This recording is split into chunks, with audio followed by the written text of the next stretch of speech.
Salam alaikum wa rahmatullahi wa barakatuh. Toujours dans cette silsilatul fiqhiyya, dans le tamadhub, donc les personnes qui suivent un madhab. Ce qu'il faut comprendre, c'est que le madhab, il y a des avantages et des inconvénients. Suivre, étudier un madhab est une méthodologie bénéfique qui est ancrée depuis des siècles dans la communauté musulmane. Walillahi alhamd. Elle a été utilisée parmi les plus grands savants de la sunna. Elle a fait ses preuves jusqu'à aujourd'hui. Mais comme toute méthodologie, barakallahu fikoum, il y a des avantages, il y a des inconvénients. Et c'est important pour le débutant en sciences religieuses de comprendre ça. Si on commence par les inconvénients, lorsque tu étudies un épître, un matan, peu importe que ce soit hanbalite, malikite, shafi'ite, hanafite, tu prends ce chemin comme une porte pour rentrer dans le fiqh, qui est la compréhension de ta religion. Mais malheureusement, tu te rends compte que si tu t'arrêtes à l'entrée de cette porte, tu n'avanceras pas.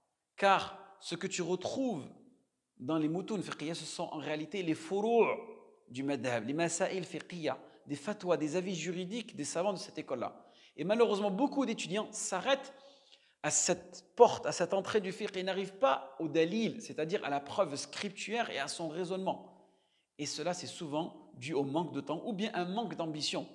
Résultat, il y a un certain tajammoud, c'est-à-dire une certaine étroitesse dans la compréhension, un durcissement dans le fiqh et généralement ces personnes n'ont pas d'ouverture sur le dalil.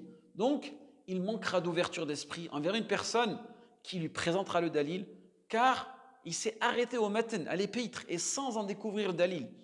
Et il aura comme seul moyen de réponse, nous, dans le madhab, c'est comme ça, et basta. Parfait. Deuxième inconvénient.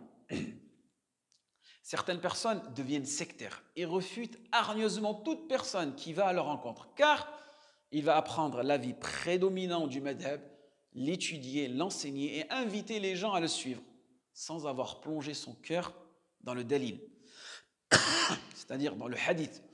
Pour lui, ce sera difficile de consulter le dalil, car il aura peur que le dalil va à l'encontre du rajih, ou bien de l'avis prédominant de son école qu'il a choisi. Et certains tombent dans le suivi aveugle, dans le taqlid al-a'ma. Car au fond de lui, il sait où est la preuve, mais il sera difficile pour lui de sortir du madhab et suivre le dalil. Et il préfère rendre le dalil faible que de l'analyser, la peur d'être abandonné par son groupe. Et oui, Allah musta'an. Donc celui qui suit un madhab, il va jusqu'au bout du madhab, dans ses fondements et ses étudiants, tout en prenant compte de ses dalils, de ses preuves, avec une vision globale, sans ta'assoub, sans sectarisme. C'est la meilleure méthodologie. Parfait? Donc, faites bien cette distinction, barakallahu fikoum, lorsque vous voulez étudier un madhab.